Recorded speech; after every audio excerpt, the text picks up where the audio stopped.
Donc, je voulais donc en fait vous parler de cette acquisition-là.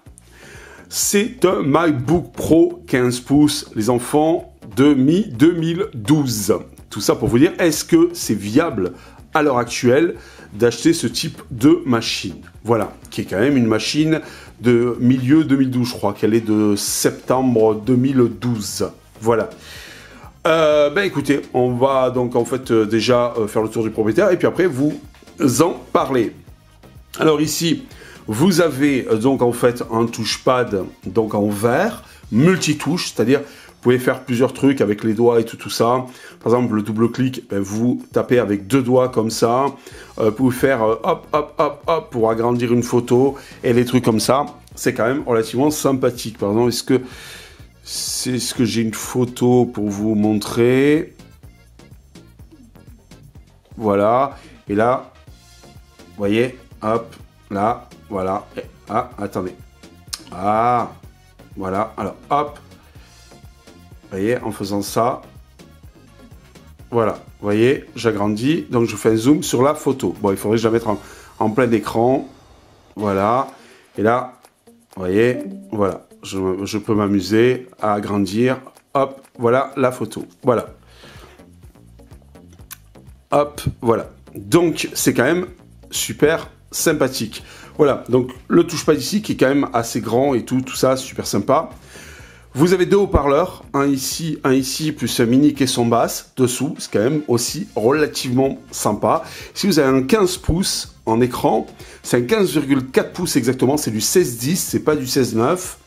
Alors c'est un écran qui est ni Full HD, mais ni HD tout court. Il est entre la Full HD et l'HD tout court, c'est-à-dire c'est du 1440, si mes souvenirs sont bons, fois 900. En fait, vous avez la Full HD qui est en 1980 x 1080 et l'HD qui est en 1280 x 720. Voilà. Là, bon, bah, c'est entre les deux. Voilà. Donc, c'est quand même pas mal. Après, le clavier rétroéclairé. Alors, je vais vous montrer ce que ça donne. Voilà. Pendant la nuit, vous voyez, donc les touches du clavier sont rétroéclairées. Ici, vous pouvez diminuer le rétroéclairage, vous voyez, avec du OSD sur l'écran. Voilà. Donc, c'est quand même sympathique. Alors, hop, voilà. On revient à la lumière. C'est quand même bien mieux. Alors, ça, c'est clair. Maintenant, je ne peux plus me passer du rétroéclairage du clavier sur, tout simplement, eh bien, un ordinateur. De portable, je parle. Même d'ailleurs de bureau. Voilà. Alors, après, vous avez là aussi une toute petite alimentation. Ça, c'est quand même relativement sympathique. Voilà. Alors, hop, ici. Alors, moi, ce que j'adore, c'est ça. Par exemple, vous prenez les pieds. Vous voyez, c'est magnétique. C'est-à-dire que vous prenez les pieds dans le câble, et bien, il partira. Vous voyez, c'est... Ah, voilà, c'est magnétique. Donc, ça, c'est sympa. Ici... Prise réseau, RJ45 en gigabit. Ici, donc, c'est du Firewire. Là, c'est du Thunderbolt. Alors, Thunderbolt, c'est en fait, par exemple, pour y brancher, vous voyez, si j'y branche ceci, bien, donc, j'attaque, par exemple, avec un moniteur, tout simplement, VGA. Voilà. Vous pouvez brancher des disques supplémentaires et tout un tas de choses sur ce port-là. Vous avez 2 ports USB 3, un lecteur de carte. Chose pas courante, une entrée line et donc tout simplement, eh bien ici vous avez la sortie donc tout simplement pour un casque. Le casque de l'iPhone, les écouteurs donc des iPhones filaires sont compatibles et ça vous permet de récupérer normalement le micro du filaire. De ce côté-là, ben, vous avez tout simplement, vous voyez, voilà, un manche-disque CD, DVD. Et ici, chose n'est pas coutume aussi, donc vous avez un port infrarouge. Voilà. Alors, ces bébêtes quand même sont donc en fait sur le marché de l'occasion coûtent aux alentours de 1000 € en version SSD, un peu moins en version non SSD. Vous voyez, donc ils sont encore bien cotés. On est en 2012, nous sommes en 2012. Et, le PCA 789, il a 7 ans. Au bout de 7 ans, il est encore coté entre 800 et 1000 euros. Pourquoi celui-ci plus proche des 1000 euros que des trucs? Parce qu'il a un SSD à l'intérieur.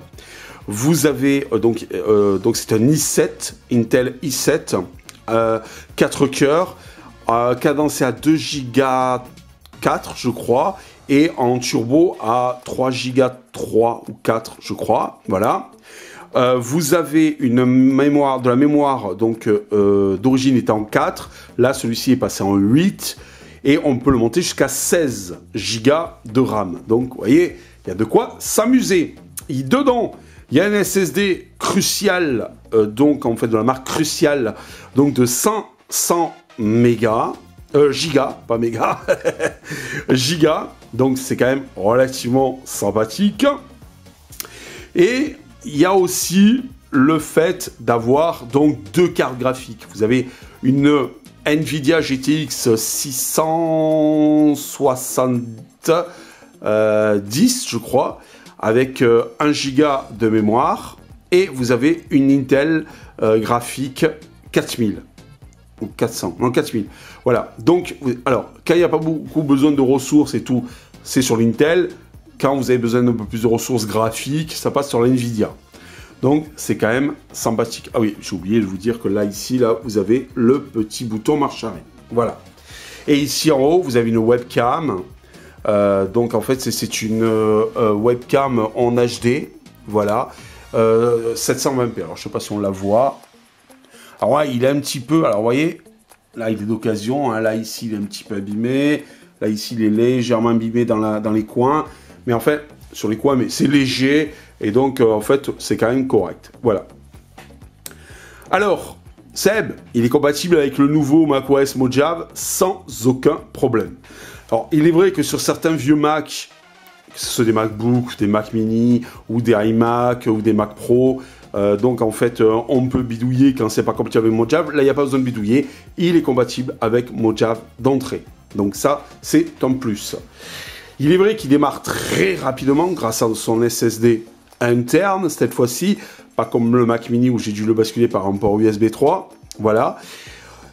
Autre chose aussi, alors ça c'est un i7 4 cœurs, le i7 4 cœurs c'est une génération 3, voilà, eh bien il est plus rapide, un poil plus rapide que l'i5 génération 4 en 2 Go 5, 3 Go et quelques, donc du Mac Mini qui lui était de 2014, c'est-à-dire 2 ans après, qui est sorti 2 ans après, donc en fait tout simplement celui-ci. Voilà.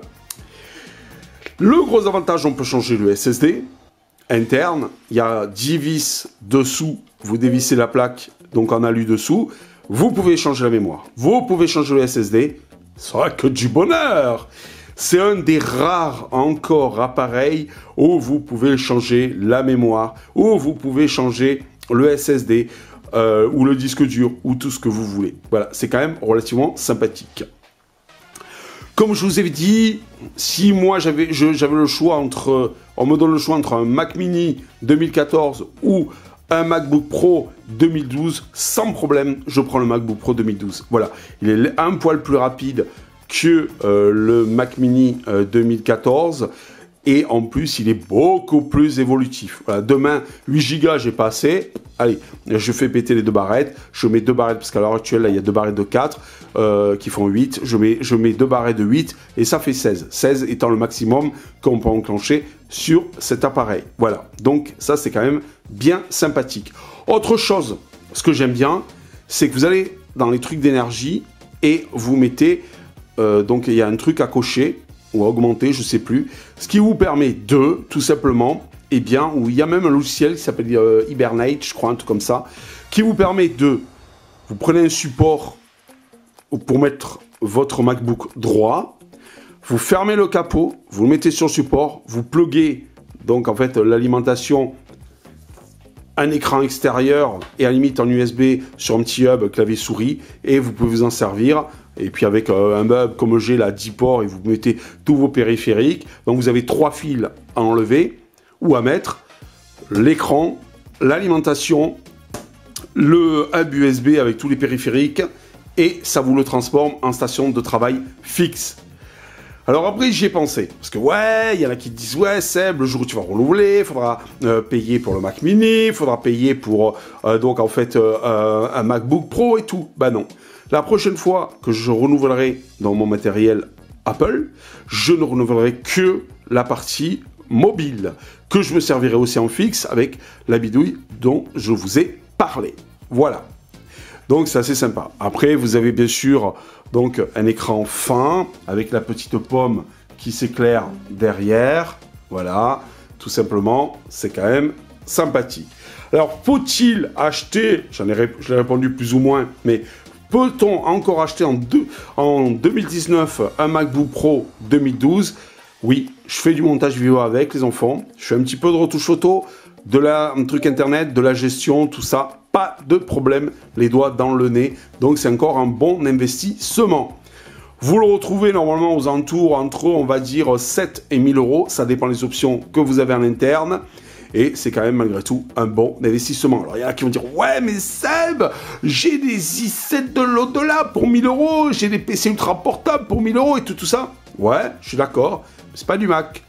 Là, l'avantage, alors il y en a qui vont encore gueuler quand je vais dire ça, je m'en fous, c'est optimiser matériel logiciel. Et mon logiciel Movavi, avec en HD, avec la vidéo HD, 1 minute 15, 10-15, je crois à peu près, de trucs, il me met 7 secondes sur le Mac Mini, et là, il me met 6 secondes pour la compresser en H264 avec de l'audio AAC. C'est quand même le top. Et en HD, avec entre 3 et 4000 pour la qualité. Donc c'est quand même pas mal. Voilà. Voilà les enfants, alors vous, qu'est-ce que vous en pensez? Dites-moi le tout dans les commentaires. Voilà, tout simplement. De la vidéo.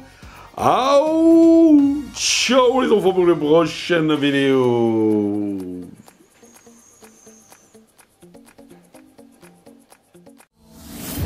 Si vous avez aimé cette vidéo, mettez un pouce en l'air, et abonnez-vous à Actualia.